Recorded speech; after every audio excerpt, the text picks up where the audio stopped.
Hello student, today's lecture number 4th on the basis of acid, base and salt. Chapter number 5th chemistry in everyday life. General properties of acid and base. Acid और base की अपनी general properties देखते हैं। Previous lecture में हमने acid और base से related कुछ ऐसी थ्योरियाज पढ़ी थी जिसमें what is the acid and what is the base according to theory of Arrhenius, Lewis concept and Bronsted and Lowry concept. तो इनके अकॉर्डिंग अपन ने एसिड और बेस की अलग अलग डिफाइन हमने रीड आउट की। आज अपन देखते हैं general properties of acid and base. Properties number first of acid. सबसे पहले अपन जो जनरल प्रॉपर्टीज लेते हैं वो एसिड के लेते हैं। So what about of the acid of the general properties. Acid से रिलेटेड जनरल प्रॉपर्टीज देखते हैं, फिर अपन देखते हैं बेस से रिलेटेड जनरल प्रॉपर्टीज। तो पहले अपन ये देखते हैं कि एसिड से रिलेटेड जनरल प्रॉपर्टीज क्या है। सेम जनरल प्रॉपर्टीज आपको प्रीवियस लेक्चर में बताई जा चुकी है। Acid change the blue litmus paper into the red and base change into the red litmus paper into blue. First अपन किसकी बात करते हैं? Litmus test paper. अगर अपन फर्स्ट बात करते हैं तो लिटमस टेस्ट पेपर की बात करते हैं। Litmus test paper. तो लिटमस टेस्ट पेपर के अंदर अगर अपन देखते हो एसिड जो होता है वो ब्लू लिटमस को किस में चेंज कर देता है? रेड के अंदर चेंज कर देता है। Acid change the blue litmus paper into the red. ये जनरल प्रॉपर्टीज है। तो इसको चेंज कौन करता है? एसिड। ये जनरल प्रॉपर्टीज में आती है। वाइल बेस के ऊपर बात करते हैं तो बेस रेड लिटमस पेपर को ब्लू के अंदर ये चेंज कर देता है। Base litmus test paper, litmus test paper, it change the red litmus paper into the blue. ये रेड को ब्लू के अंदर कन्वर्ट कर देता है। इट मीन्स है क्या? ये बेस है, ये इसको चेंज कर देता है। सेकंड प्रॉपर्टीज की बात करते हैं अपन, ये फर्स्ट प्रॉपर्टीज हो गई। सेकंड प्रॉपर्टीज की बात करते हैं अपन reaction with the metal. Reaction with metal कि अप्रोक्सीमेट जितने भी मेटल होते हैं वो एसिड के साथ रिएक्ट करके हाइड्रोजन गैस प्रोड्यूस करते हैं। काफ़ी इंपॉर्टेंट है, ये क्वेश्चन आता है। Important reaction with the metal किसकी बात कर रहे हैं अपन? एसिड की बात कर रहे हैं कि अप्रोक्सीमेट जितने भी एसिड होते हैं वो मेटल के साथ रिएक्शन करके हाइड्रोजन गैस प्रोड्यूस करते हैं। तो यहाँ से अगर इसकी रिएक्शन को देखते हैं तो मैं कोई एक एसिड लेता हूँ जैसे like H2SO4, dilute sulphuric acid लेता हूँ। इसकी रिएक्शन अगर मैं मेटल Zn से करवाता हूँ, Zn के पीसेज के साथ, तो इसकी रिएक्शन जो बनेगी उसके अंदर ये +2 ये -2, तो ये +2 से -2 कैंसिल हो जाता है। बट साल्ट जो क्या बनेगा वो बनेगा ZnSO4 प्लस यहाँ से जो गैस प्रोड्यूस होएगी वो हाइड्रोजन गैस प्रोड्यूस होएगी। तो इट मीन्स ये काफ़ी इंपॉर्टेंट है कि अप्रोक्सीमेट जितने भी एसिड होते हैं वो मेटल के साथ रिएक्ट करके हाइड्रोजन गैस प्रोड्यूस करते हैं। It is these are to produce of the hydrogen gas. Most of the acid react with the metal के साथ रिएक्ट करके हाइड्रोजन गैस प्रोड्यूस करते हैं। अब इसको एक एक्टिविटीज के फॉर्म में अपन देखते हैं कि how so that the acid react with the metal and form the produce of hydrogen gas. How we can be prove that, कि अपन ये कैसे प्रूव कर सकते हैं कि ये हाइड्रोजन गैस जो प्रोड्यूस करते हैं वो एसिड मेटल के साथ रिएक्शन करके ही प्रोड्यूस करते हैं। तो इसको एक एक्टिविटीज के फॉर्म में देखते हैं अपन कि सबसे पहले अपन एक टेस्ट ट्यूब लेते हैं, उसको स्टैंड से सेटअप करते हैं और उसके अंदर एसिड डालते हैं और उसके साथ मेटल के साथ उसकी रिएक्शन करवाते हैं। तो इसको एक एक्टिविटीज के फॉर्म में देखते हैं।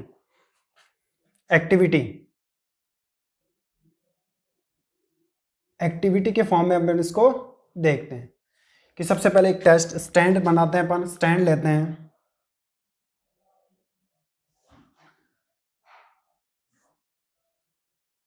जैसे मान लो मैंने ये स्टैंड लिया,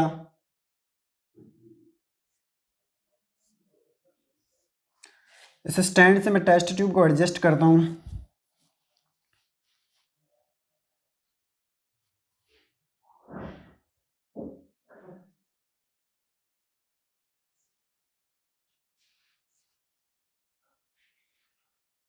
ये स्टैंड बनाया, यहाँ मैं टेस्ट ट्यूब से एडजस्ट करता हूँ।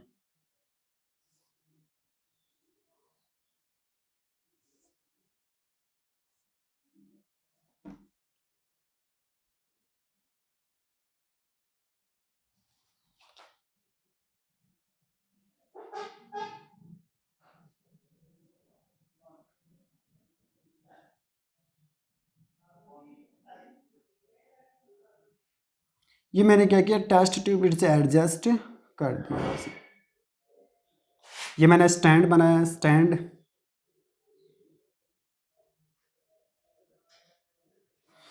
अब क्या करते हैं, इसके अंदर कुछ अमाउंट के अंदर अपन सल्फ्यूरिक एसिड पावर करते हैं, कुछ अमाउंट के अंदर सल्फ्यूरिक एसिड इसके अंदर डालते हैं, 2SO4 डालते हैं।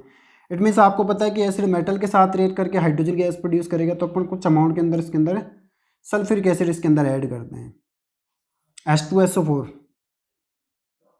इट मीन्स अब जो रिएक्शन होएगी वो किसकी होएगी, H2SO4 प्लस मेटल जो अपन ले लिए जिंक, जिंक के पीसेज इसमें ऐड करते हैं। तो प्रोडक्ट जो अपने जस्ट अभी बनाया था रिएक्शन में कि H2SO4 प्लस इसकी रिएक्शन Zn से हो रही थी, तो ये साल्ट क्या बन रहा था, ZnSO4 प्लस कौन सी गैस प्रोड्यूस हो रही थी, हाइड्रोजन गैस प्रोड्यूस हो रही थी। तो इसी की बेस पर अपन इसको बनाते कि H2SO4 को कुछ अमाउंट, कुछ वॉल्यूम मैंने H2SO4 ले लिया, और जैसे इसकी Zn से रिएक्शन करवाते इसका जो प्रोडक्ट बनेगा वो क्या बनेगा, अपने पास ZnSO4 बनेगा। It is formed of the ZnSO4 product. But while the it produce of the hydrogen gas, ये क्या प्रोड्यूस करेगी, हाइड्रोजन गैस, यहाँ से हाइड्रोजन गैस निकलेगी यहाँ से। अब इसको क्या कर देते हैं, एडजस्ट कर देते हैं कॉर्क, यहाँ पर कुछ एक कॉर्क लगाते हैं, वुड का कॉर्क, और इस कॉर्क के अंदर अपन एक ट्यूब एडजस्ट करते हैं जिसको अपन कहते हैं डिलीवरी ट्यूब।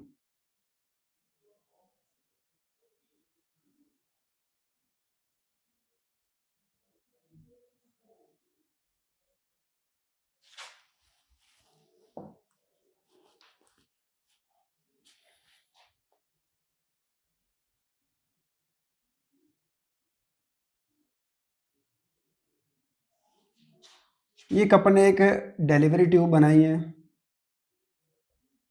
ताकि अपन ये प्रूव कर सकें कि जितने भी एसिड होते हैं अप्रोक्सीमेट, वो मेटल के साथ रिएक्ट करके हाइड्रोजन गैस प्रोड्यूस करते हैं। They are produce of hydrogen gas when the react with the metal, metal के साथ रिएक्ट करके ये हाइड्रोजन गैस प्रोड्यूस करते हैं। डिलीवरी ट्यूब का ये जो सेकंड पॉइंट है उसको एक किसी बीकर से पिला पे सोप सॉल्यूशंस के अंदर डीप्ड करते हैं। We dipped of the delivery tube of the soap solution की, एक बीकर लिया और इसके अंदर मैंने जैसे मान लो सोप सॉल्यूशन लिया, यहाँ से इसके अंदर मैंने सोप सॉल्यूशंस लिया। तो यहाँ से अगर मैं बात करता हूँ तो इसके अंदर जो एसिड प्रेजेंट है वो सल्फ्यूरिक एसिड प्रेजेंट है, तो प्रेजेंट ऑफ सल्फ्यूरिक एसिड, इसके अंदर क्या प्रेजेंट है, सल्फ्यूरिक एसिड है, यहाँ पर ये सल्फ्यूरिक एसिड प्रेजेंट है इसके अंदर। तो बनेगा क्या, साल्ट ZnSO4 अपने पास है बनेगा। यहाँ पर ये जो एडजस्ट कर दिया वो अपन ने कॉर्क एडजस्ट कर दिया, ये जो एडजस्ट कर रखा है इसको कॉर्क कहते हैं। So it is test tube, ये टेस्ट ट्यूब है अपने, और ये जो अपने पास है ये डिलीवरी ट्यूब है,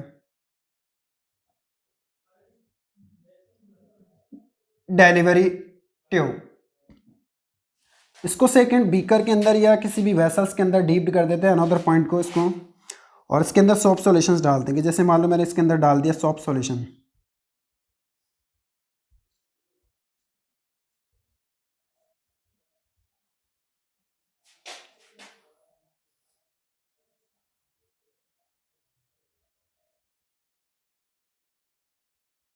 soap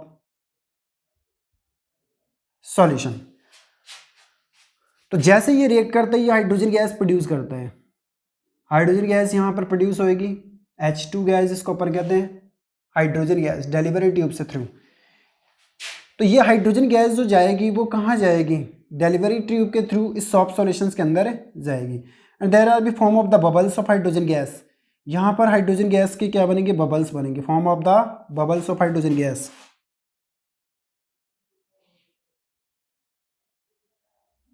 bubbles of hydrogen gas, hydrogen gas के बबल्स बनेंगे यहाँ से।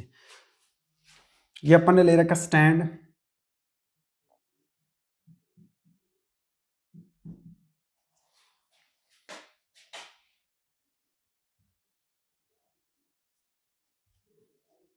ये कॉर्क,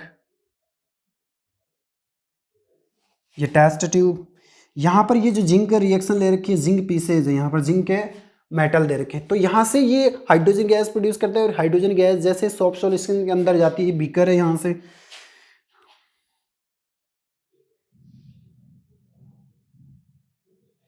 तो जैसे ये हाइड्रोजन गैस इस सॉफ्ट सॉल्यूशंस के अंदर जाती है तो हाइड्रोजन गैस के इसके अंदर क्या बनते हैं, बबल्स बनते हैं। There are be formations of the bubbles of hydrogen gas. अब ये बबल्स, आपको पता है कि हाइड्रोजन गैस लाइट गैस होती है, तो ये बाहर की तरफ आती है, comes out from outside of the soft solutions. If we take the burning candle to near the bubbles of hydrogen gas, की हाइड्रोजन गैस के बबल्स के पास अगर अपन बर्निंग कैंडल लेके जाते हैं, then it produce of the pop sound, कि ये क्या प्रोड्यूस करेगी, पॉप साउंड प्रोड्यूस करेगी।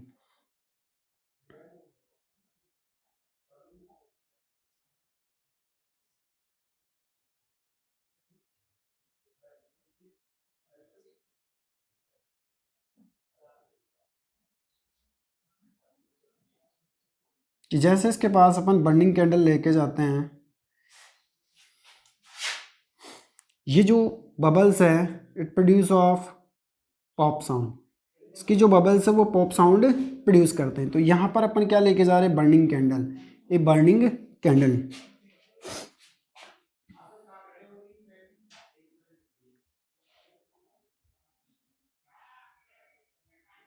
बर्निंग कैंडल जब अपन इसके पास ले जाते हैं तो यहाँ पर ये जो बबल्स है ये हाइड्रोजन गैस के बबल्स हैं, तो उसके पास जैसे अपन बर्निंग कैंडल लेके जाते हैं, it produce of the pop sound, ये क्या प्रोड्यूस करेगा, पॉप साउंड प्रोड्यूस करेगा।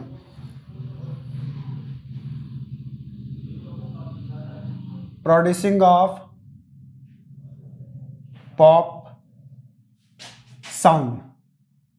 तो यहां से अपन क्या कर सकते हैं, सिग्निफाई कर सकते हैं कि अप्रोक्सीमेट जो एसिड होते हैं वो मेटल के साथ रिएक्शन करके कौन सी गैस प्रोड्यूस करते हैं, हाइड्रोजन गैस प्रोड्यूस करते हैं। तो यहां पर ये जो फिगर अपना बना है, figure reaction of acid and metal, इसके साथ ही अपने पास ये बना है।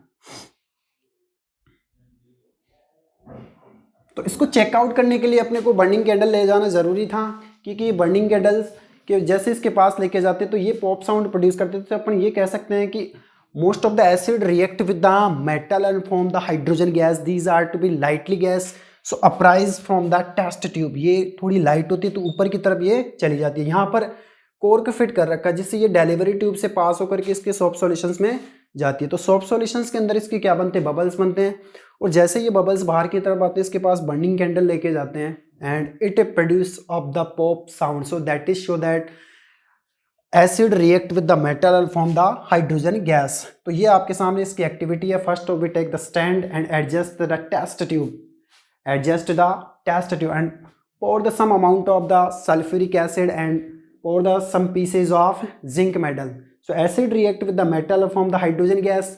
Hydrogen gas is the lighter gas to other gases, so it uprise from the test tube and pass through the delivery tube into the solutions of the soap. It comes out from the soap solutions.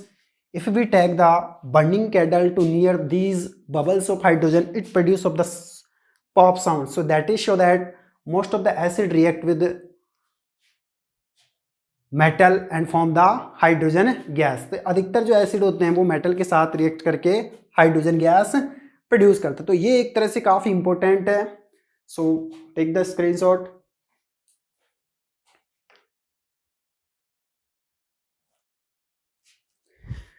Next बात करते हैं अपन general properties के अंदर। First properties, acid change the blue litmus paper into the red and base change the red litmus paper into the blue. Second property is reaction with the metal, जो अभी just मैंने बताई थी, reaction with metal, reaction means reaction with metal के साथ। तो अभी just बताई थी मैंने reaction with metal। second properties जिसके अंदर जितने भी approximate acid होते हैं like H2SO4 जो भी बताया था मैंने, ये मेटल के साथ रिएक्ट करके hydrogen gas, it mean salt ZnSO4 अपने पास बनेगा, प्लस हाइड्रोजन गैस प्रोड्यूस होगी, क्योंकि ये +2 और ये इधर से -2 ये कैंसिल आउट हो जाते हैं, प्लस माइनस ऐड हो जाती है, यहाँ हाइड्रोजन गैस रिमूव हो जाती है। सेकंड जैसे मान लो और भी अगर अपन ऐसे लेना चाहे तो HCl प्लस, जैसे सोडियम लिया मैंने यहाँ से तो बनेगा क्या, साल्ट NaCl, और गैस कौन सी प्रोड्यूस होगी, यहाँ पर हाइड्रोजन गैस प्रोड्यूस होगी। ये बात की बात है, इसको बैलेंस कर लेते हैं, 2 लगा करके यहाँ से 2 लगा करके यहाँ पर 2 लगा करके इसको बैलेंस कर लेते हैं। तो अप्रोक्सीमेट एसिड की बात करते हैं, वो रिएक्शन विद द मेटल के साथ रिएक्शन करके हाइड्रोजन गैस प्रोड्यूस कर सकते हैं। एक और एग्जांपल अपन ले सकते हैं, लाइक HNO3 प्लस Zn, तो इसकी भी रिएक्शन ये +2 होता है, ये -2 होता है, ये +2 और यहाँ से ये कैंसिल आउट हो जाता है, तो बनेगा क्या अपने पास ZnO3 जिंक नाइट्रेट प्लस कौन सी गैस प्रोड्यूस होगी, हाइड्रोजन गैस अपने पास प्रोड्यूस होगी। अब बात करते हैं अपन बेस की, base react with the metal. So second base की बात करते हैं, रिएक्शन RXN मीन्स रिएक्शन, ये शॉर्ट फॉर्म है, विद मेटल के साथ, लाइक जैसे मान लो एक बेस ले लेता हूँ सोडियम हाइड्रोक्साइड, बेस की प्रॉपर्टीज क्या है, OH प्रोड्यूस कर रहा है तो ये बेस है, ये मेटल के साथ लाइक जिंक के साथ इसकी रिएक्शन करवाते हैं, तो इसकी जो फॉर्मूला बनेगा वो क्या बनेगा,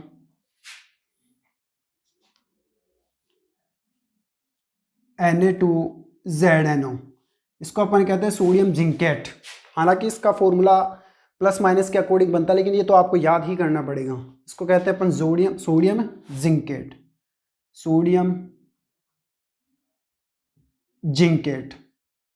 और गैस कौन सी प्रोड्यूस करेगा, यहाँ से ये हाइड्रोजन गैस प्रोड्यूस करेगा plus H2।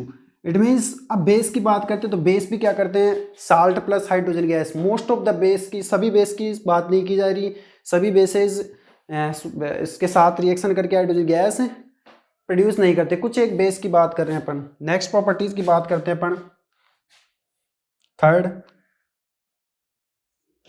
Reaction with metallic oxide, RXN means होता है, ये शॉर्ट फॉर्म लिख रहा है यहाँ से, RXN means reaction with metallic oxide, metallic oxide कि मेटेलिक ऑक्साइड के साथ एसिड क्या रिएक्ट करके क्या प्रोड्यूस करते हैं, सेम साल्ट प्रोड्यूस करते हैं, ठीक है ना, प्लस हाइड्रोजन गैस प्रोड्यूस होती है। तो reaction with the metallic oxide, it means जैसे मान लो मैंने कोई भी एक मेटल लिया, उसकी रिएक्शन एसिड से करवा दी। मेटलिक ऑक्साइड का मतलब होता है कि मेटल के साथ एसिड की रिएक्शन, लाइक सोडियम ऑक्सीजन मिलकर के सोडियम ऑक्साइड बनाता है, कैल्शियम ऑक्सीजन मिलकर के कैल्शियम ऑक्साइड बनाता है, पोटेशियम ऑक्सीजन मिलकर के पोटेशियम ऑक्साइड। तो ये मेटलिक ऑक्साइड एसिड के साथ रिएक्ट करके क्या बनाते हैं, लाइक जैसे मान लो मैं बात करता हूँ Na2O सोडियम ऑक्साइड, तो ये मेटलिक ऑक्साइड है क्योंकि इसके अंदर क्या प्रेजेंट है, मेटल। तो Na2O प्लस इसकी रिएक्शन मैं HCl से करवाता हूँ, तो इसको अपन कहते हैं सोडियम ऑक्साइड। हालांकि ये मेटल है इसलिए इसको मेटलिक ऑक्साइड कहते हैं। तो ये हो गया सोडियम ऑक्साइड। अब आपको ये पता है कि इधर से आया तो ये -2 और ये Na+ में होता है, ये H+ में होता है, ये Cl- में होता है। तो यहाँ पर ये Na+ का ये 2 इसके लिए इधर से आया हुआ है, ऑक्सीजन की वैलेंसी, इसलिए इसकी वैलेंसी +1 यहाँ पर है और इसकी वैलेंसी -2 ऑक्सीजन की।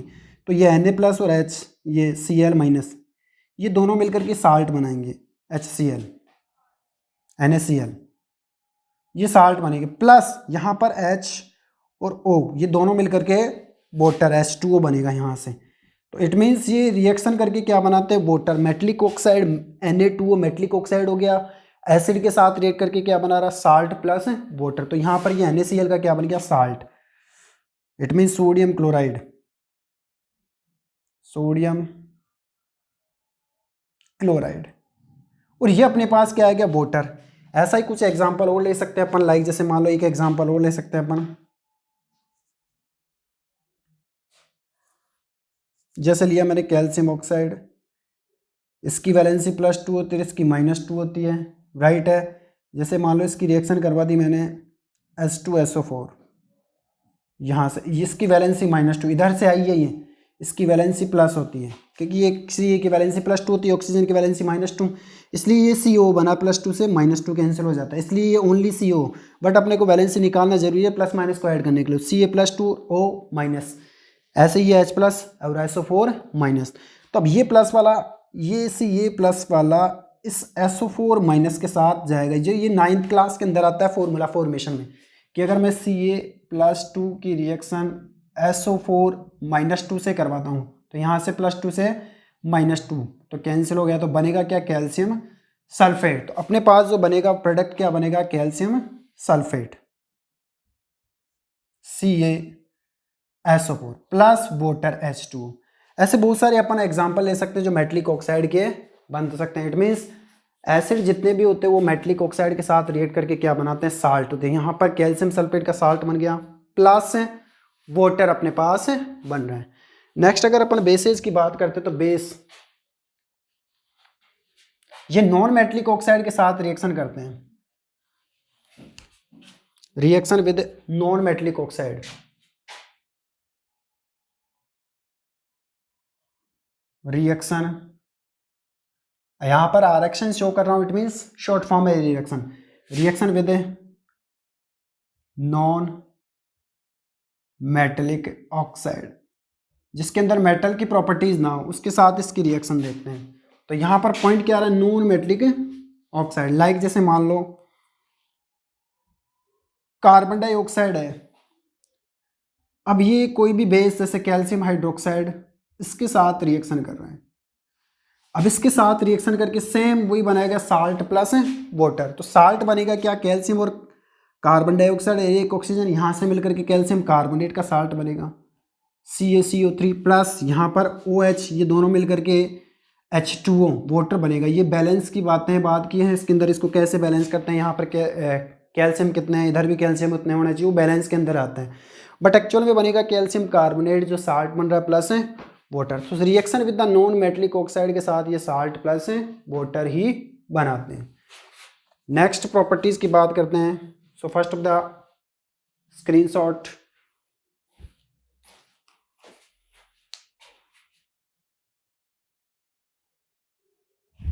नेक्स्ट प्रॉपर्टीज की बात करते हैं अपन। एसिड और बेस, एसिड और बेस प्लस बेस, इन दोनों के जो एक्वस सॉल्यूशन है, इन दोनों की अगर मैं एक्वस सॉल्यूशंस की बात करता हूं कि इनके अलग अलग एक्वस सॉल्यूशंस लेते हैं अपन। So these are the conductor of electricity. ये क्या होता है, conductor of electricity, conductor of electricity की अगर इनके एक्वस सॉल्यूशंस वाटर का इलेक्ट्रोलाइसिस करके इनके एक्वस सॉल्यूशंस अगर अपन बनाते हैं तो ये इलेक्ट्रिसिटी की क्या होते हैं, कंडक्टर, इनमें इलेक्ट्रिक करंट पास होता है, conductor of electricity. So aqueous solutions of acid and base are conductor of electricity. ये एसिड और बेस दोनों के लिए इसको इंक्लूड किया गया। नेक्स्ट प्रॉपर्टीज की अगर अपन बात करते हैं, acid base react form the salt and water, जिसको अपन न्यूट्रलाइजेशन रिएक्शन कहते हैं। जनरल फॉर्मूला अपना बनता है क्या है, एसिड प्लस बेस, ये दोनों मिलकर के क्या बनाते हैं, सॉल्ट प्लस वाटर। लाइक कोई सा भी एक एसिड ले लूं और कोई सा भी एक बेस ले लूं, अगर इन दोनों की रिएक्शन होती है तो क्या बनता है, साल्ट प्लस वाटर, जिसको अपन न्यूट्रलाइजेशन रिएक्शन भी कहते हैं, जिसको अपन क्या कहते हैं, न्यूट्रलाइजेशन रिएक्शन भी कहते हैं। Neutralisation reaction, reaction mean short form, neutralisation reaction भी अपन कहते हैं। अब एक कोई सा भी एक एसिड ले ले, कोई सा भी एक बेस ले ले, लाइक जैसे मान लो मैंने एसिड लिया HCl हाइड्रोक्लोरिक एसिड, इसकी रिएक्शन करवा दी, बेस ले लिया मैंने NaOH, तो बनाएंगे अपन क्या, साल्ट प्लस वाटर। ये प्लस में होता है, ये माइनस में होता है, ये प्लस में होता है और ये माइनस में होता है। तो यहाँ से ये दोनों प्लस और माइनस दोनों इधर से यहाँ से सेपरेट हो जाते हैं। तो अब बनेगा कि अपने पास साल्ट बनेगा। तो साल्ट क्या बनेगा, सोडियम क्लोराइड का साल्ट, प्लस इधर से ये OH H+ और इधर से OH- दोनों मिलकर के क्या बना रहे हैं, वाटर। अब यहाँ से ये ध्यान रखना कि ये जब इसको बनाओगे कंप्लीट तो ये Na इस साइड में आता है, Cl इस साइड में भी, इट मीन्स पॉजिटिव इधर आता है और नेगेटिव, जबकि इसमें पॉजिटिव इधर दे रखा है, नेगेटिव इधर। तो जब प्रोडक्ट बनाओगे तो हमेशा पॉजिटिव इस साइड में और नेगेटिव इस साइड में आएगा। तो अगर अपन बात करते हैं, ये साल्ट बन गया सोडियम क्लोराइड का। और भी एग्जाम्पल अपन ले सकते हैं लाइक H2SO4 सल्फ्यूरिक एसिड, जिसको किंग ऑफ एसिड भी कहते हैं, प्लस इसकी रिएक्शन जैसे मान लो मैंने कैल्शियम हाइड्रोक्साइड से करवा दी, CaOH का होल ट्वाइस, इसकी रिएक्शन करवा रहे हैं अपन। तो आपको पता है कि ये इधर से आया है तो इधर से हमेशा माइनस, इधर से ये पॉजिटिव, इधर से यहाँ से ये इधर से आया है तो इसका मतलब ये +2, और OH की वैलेंसी आपको पता है कंप्लीट OH की वैलेंसी माइनस होती है। तो ये वाला प्लस, ये वाला माइनस और इधर वाला प्लस, ये दोनों सेपरेट हो जाते हैं, ये प्लस और ये माइनस। इट मीन्स अगर इन दोनों को बनाए तो एक तरह से यूँ बनेगा, ये Ca+2 और SO4 -2। तो यहाँ ये दोनों क्या हो जाएंगे, कैंसिल हो जाएंगे और बनेगा ओनली CaSO4, कैल्शियम सल्फेट अपने पास बनेगा। तो आराम से अपन इसको कैल्शियम सल्फेट के फॉर्म में बना सकते हैं। तो यहां से बनेगा क्या, CaSO4 कैल्शियम सल्फेट, CaSO4, और यहां से ये OH माइनस और ये H दोनों मिलकर के क्या बना रहे हैं, वाटर, H2। तो यहां पर ये बन क्या रहा है, साल्ट, किसका, कैल्शियम सल्फेट, बन रहा है क्या, साल्ट, किसका, सोडियम क्लोराइड। नेक्स्ट अगर अपन थर्ड एग्जांपल लाइक जैसे मान लो मैंने लिया एसिटिक एसिड CH3COOH, इसकी रिएक्शन करवा दी मैंने NaOH के साथ, NaOH। तो ये यहाँ तक माइनस होता है, ये प्लस होता है, ये माइनस। तो यहाँ से ये माइनस वाला इस प्लस के साथ रिएक्ट करेगा और ये H और OH दोनों मिलकर के क्या बनाएंगे, वाटर। तो बनेगा अपने पास क्या, CH3COONA प्लस और माइनस। अब यहाँ से हालांकि इसके अंदर ये माइनस इधर आ गया, इसको आप इधर शो कर सकते हो, लेकिन इसके अंदर अपन ने यूँ शो कर दिया, प्लस वाटर, ये बन रहा है, इसको अपन कहते हैं सोडियम एसीटेट, सोडियम एसीटेट। तो साल्ट प्लस वाटर। नेक्स्ट अगर अपन फोर्थ की बात करते हैं तो HNO3, एक जैसे मान लो अपन ने ले लिया मैग्नीशियम हाइड्रोक्साइड MgOH का होल ट्वाइस, MgOH का होल ट्वाइस, इधर से आया ये प्लस और ये माइनस, ये इधर से ये माइनस होता है और ये प्लस। तो इनकी अगर रिएक्शन बनेगी तो MgNO3 मैग्नीशियम नाइट्रेट का होल ट्वाइस, क्योंकि इधर से ये -2 और इधर कुछ नहीं माइनस है, प्लस H और OH, ये दोनों मिलकर के क्या बना रहे हैं, वाटर। तो यहां पर ये मैग्नीशियम नाइट्रेट,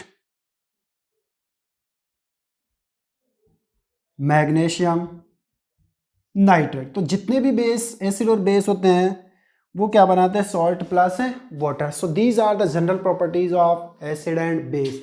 या आपने एसिड और बेस की जनरल प्रॉपर्टीज आपने पढ़ी है कि फर्स्ट जो प्रॉपर्टीज आपने बताई थी लिटमस पेपर वाली, किसी एसिड होता है वो ब्लू लिटमस को रेड में चेंज कर देता है, बेस क्या करता है, बेस रेड लिटमस को ब्लू के अंदर चेंज कर देता है। Second properties, acid react with the metal produce of the hydrogen gas, base react with the metal approximate, complete base नहीं, approximate base react the metal and form the hydrogen gas. ये भी क्या करता है, hydrogen gas produce करता है। लेकिन main जो है वो एसिड ही क्या करता है, हाइड्रोजन गैस प्रोड्यूस करता है। फिर reaction of the metallic oxide की एसिड मेटलिक ऑक्साइड के साथ रिएक्ट करके क्या बनाता है, सॉल्ट प्लस वाटर। ऐसे नॉन मेटलिक ऑक्साइड बेस के साथ रिएक्ट करके सॉल्ट प्लस वाटर। फिर दोनों की प्रॉपर्टीज बताई कि एसिड और बेस दोनों के एक्वस सॉल्यूशंस इलेक्ट्रिसिटी का कंडक्शन करते हैं, it mean they are use in the electrolytic में वो यूज कर सकते हैं। और लास्ट की जो प्रॉपर्टीज आपको बताइए कि एसिड और बेस ये दोनों मिलकर के क्या बनाते हैं, salt plus water. It is called to be neutralization reactions. So today's lecture is the general properties of acid and base. Next we will discuss in next lecture. Thank you.